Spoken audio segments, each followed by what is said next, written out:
Welcome to Strip Coverlet. We are here for the fourth in about a 70-part series, journeying short story by short story through the Finca Vigia edition of Ernest Hemingway's short stories. This includes all of his short stories and a few things that were never finished as well.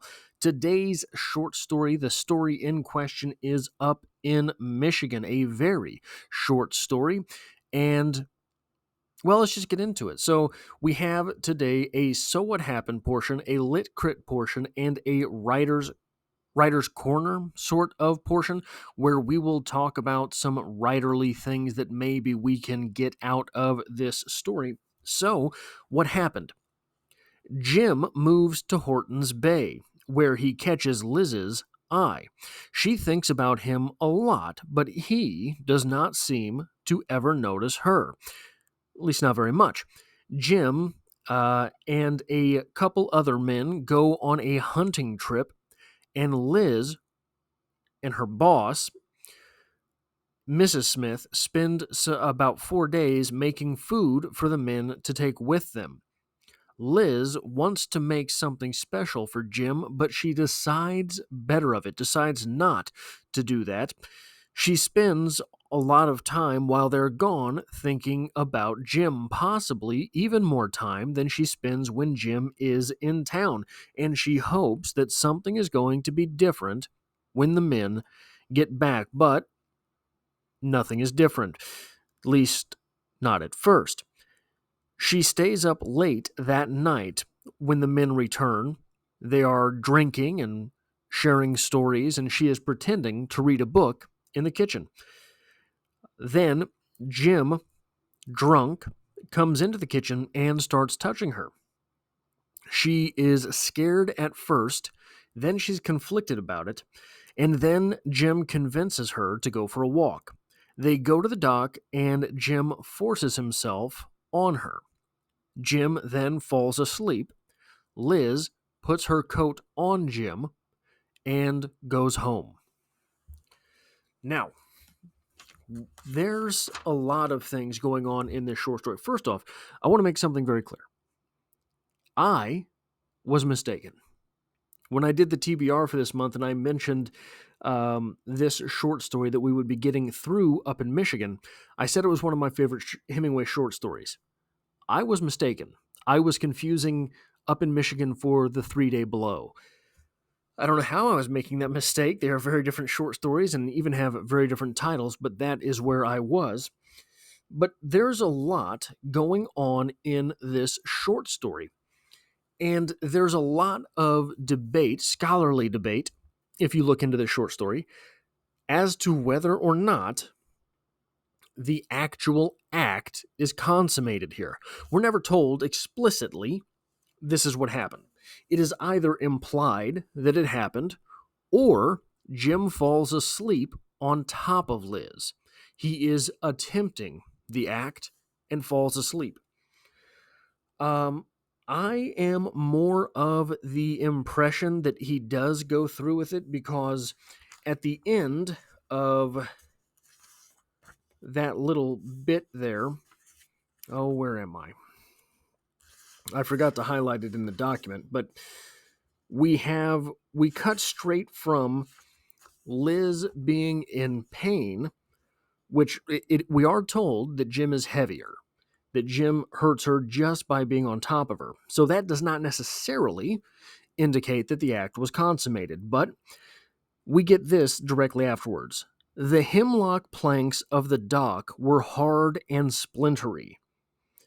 I think that is a metaphor for telling us that penetration happened, that blood was drawn.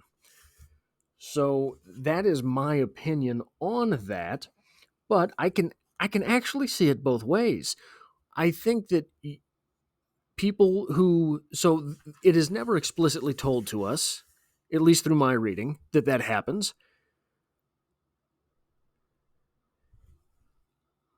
One might make the argument that the aftermath of the event is calm compared to what if it did. So I think there's an argument there. I think that there is an argument there in the impression also that Hemingway might be the type of author that would just go ahead and tell us, right? So there's a lot of things going on there with that. Um, but you can find those arguments pretty much anywhere. That is not where I want to have this conversation. The place where I want to have this conversation is here. How old are Jim and Liz? We kind of get the idea, the impression that Jim is an older man, that Liz is sort of just out of girlhood. We have the quote, here's where, so right here, Mrs. Smith, who was a very large, clean woman, said Liz Coates was the neatest girl she'd ever seen. Liz had good legs and always wore clean gingham aprons, and Jim noticed that her hair was always neat behind. He liked her face because it was so jolly, but he never thought about her. Liz liked Jim very much. She liked the way he walked over from the shop and often went to the kitchen door to watch for him to start down the road. She liked it about his mustache. She liked it about how white his teeth were when he smiled. She liked it very much that he didn't look like a blacksmith. She liked it how much A.J. Smith and Mrs. Smith liked Jim. One day she found that she liked it the way the hair was black on his arms and how white they were above the tan line when he washed up in the wash basin outside the house. Liking that made her feel funny.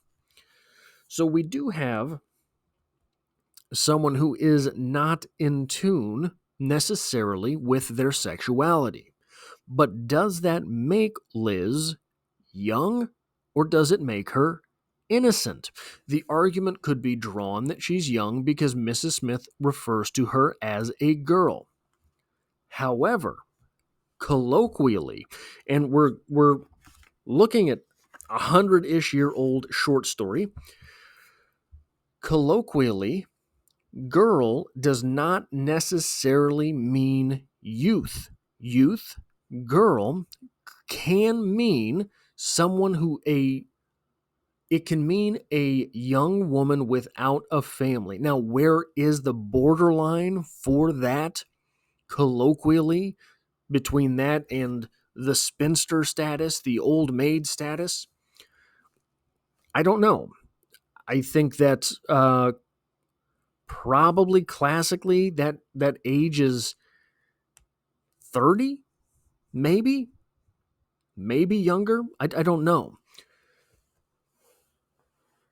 So when we have terms like that thrown around, girl, mixed with her innocence, it might be that she is young.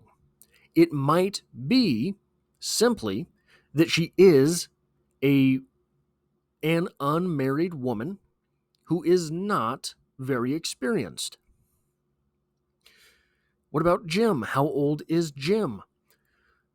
We don't know.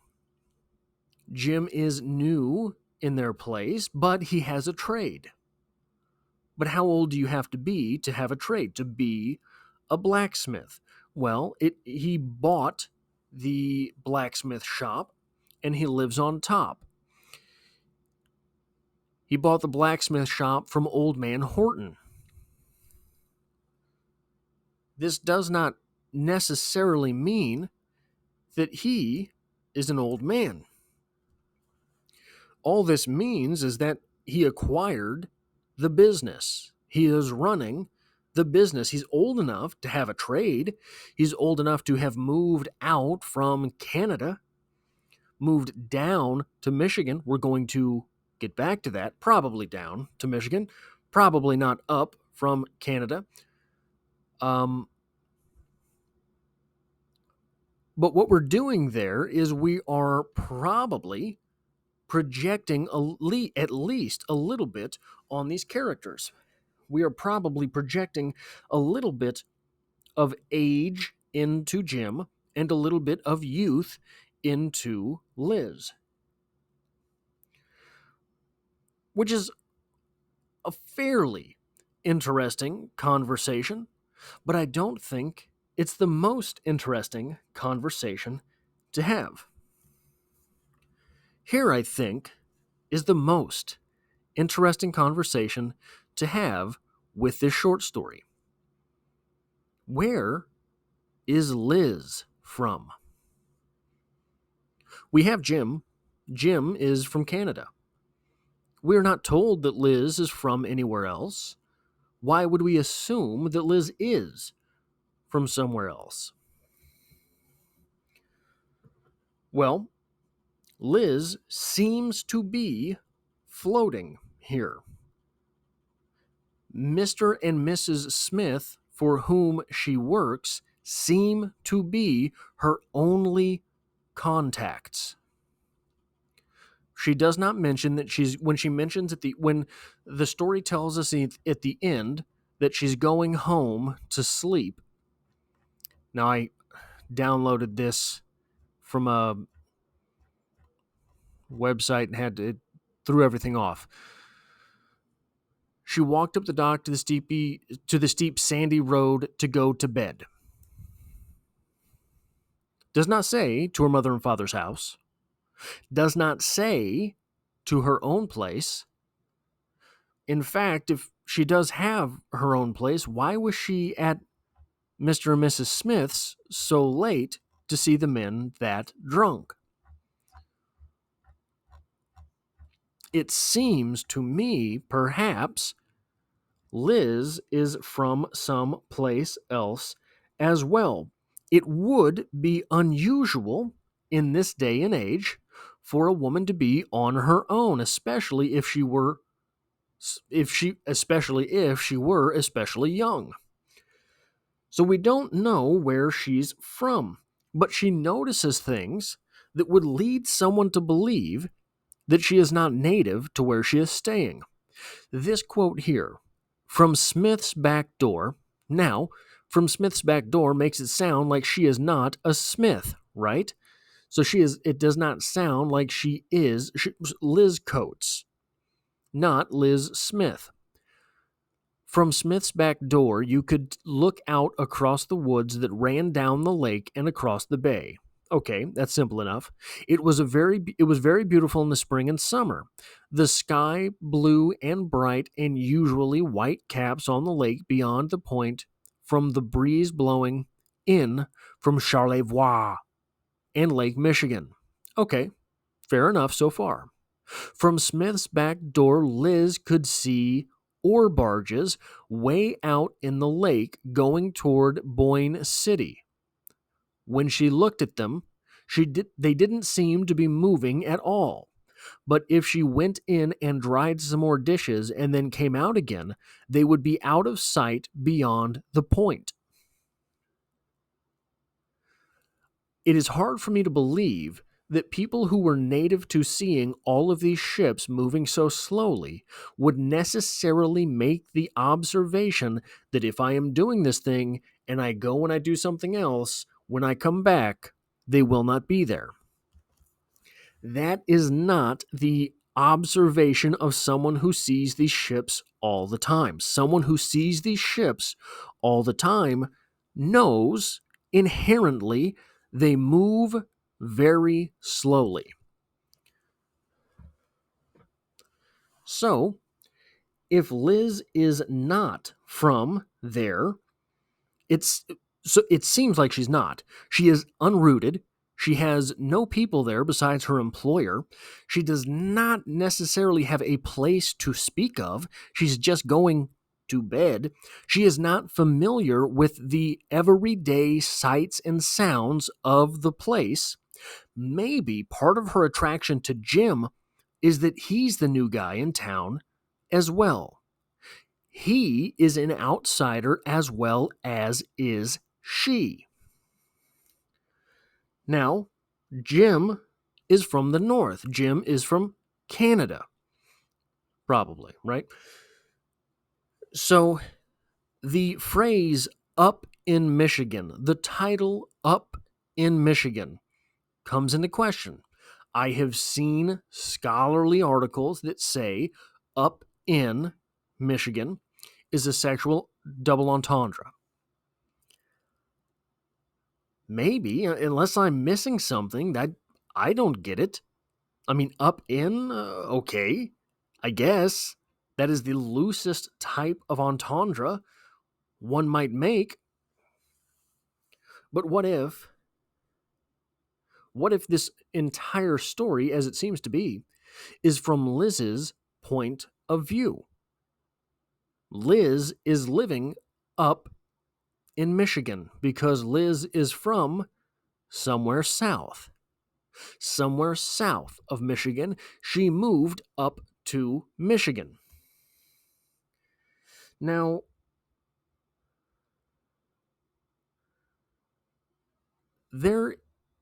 what do we do? So, it's a very hard short story to talk about, isn't it? Jim takes advantage of her. Jim seems to know that she is infatuated with him. He doesn't really put on a whole lot of moves. He doesn't really try to convince her a whole lot. He just walks in and he's there and he's Jim. Jim gets the girl right. The girl is infatuated with Jim. There's not a whole lot of coercion attempted, which kind of makes you think that the Smiths have maybe told Jim. I mean, Liz is standing at the window waiting for Jim to get there. Liz is standing at the window waiting for Jim to come to the tavern. You don't think Mrs. Smith notices this? Mr. Smith doesn't notice this? Of course they do. Maybe they're trying to set Jim up with her. They notice this. They know Jim. They both like Jim. And that calls something else into question. What was Jim's plan after this? So we have this idea of Jim, sort of a burly guy. You have to wonder if is he just this foolhardy? Is this an attempt at making Liz, quote unquote, his woman? I don't think so. We don't know exactly where Jim lives, but we're under the impression that Liz can see him leave his place from the Smith's window, meaning that they were pretty close to Jim's place. And if he were trying to marry this woman or make this woman his girlfriend, wife, fiance, whatever the stage of the relationship would be, he would have taken her home, not to the docks. But then what's his plan after this? Well, we do have to ask, why is Jim in Michigan? Why is Jim there? Why did Jim have to leave where he was? Is this something that Jim does? So that's sort of what I have in the lit crit portion of this video. Now, I do have some writer's notes that end up with this video with this short story being more like writer's questions, except for the very first one. This opening. Jim Gilmore came to Horton's Bay from Canada. He bought the blacksmith shop from Old Man Horton. Jim was short and dark with big mustaches and big hands. He was a good horseshoer and did not look much like a blacksmith even with his leather apron on. He lived upstairs above the blacksmith shop and took his meals at A.J. Smith's. Liz Coates worked for the Smiths. Mrs. Smith, who was a very large and clean woman, said that Liz Coates was the neatest girl she'd ever seen. Liz had good legs and always wore clean gingham aprons. This is an information dump that drops a whole lot of names, and we don't even need most of them. So this short story is more than likely being passed off as through the eyes of Liz. So these short, choppy sentences are sort of a staccato way for us to become acquainted with Liz and the way that she is setting things up. This is Jim. This is where Jim is from. I like Jim very much. Blah, blah, blah, blah, blah, right? It makes it very difficult for the reader. Not coming into this short story uninitiated, not having any of these details, it makes it very difficult for the reader to get started. Then I want to ask, what level of ambiguity and interpretation is desirable? Should there be all of this discussion about whether or not the act in question was consummated? Should that be the discussion point? Or is the point of the story that it was or was not consummated, and therefore the point, so the moral of the story, whatever the literary moment of the story, being contingent upon something that readers 100 years later cannot even agree happened, would be a bad type of ambiguity, would it not? Or is that act the literary moment in itself? How you read whether or not that act happened says something about you. Is that the point of that? And then, finally, if we're talking about writer's notes for this, this is a very uncomfortable short story, isn't it? This is a short story that's difficult to talk about. It's a short story that if you say everything there is to say about it, will get your video in hot water on YouTube for sure. It is uncomfortable to read. Certainly, it must have been uncomfortable to write. But isn't that why it is important? These situations happen. These situations are very real. Mightn't it help us to learn about these situations in something like literature before those things happen? So there is an idea that the one cliche about writing is you have to kill your darlings, right? You have to kill the things in your text that you like. I am a big fan of something that I believe is a correlative to this, and that is you have to write the things you don't want to write. Those are the things most important to you as a writer. There's a lot of discomfort in Hemingway around the ideas of mother and father.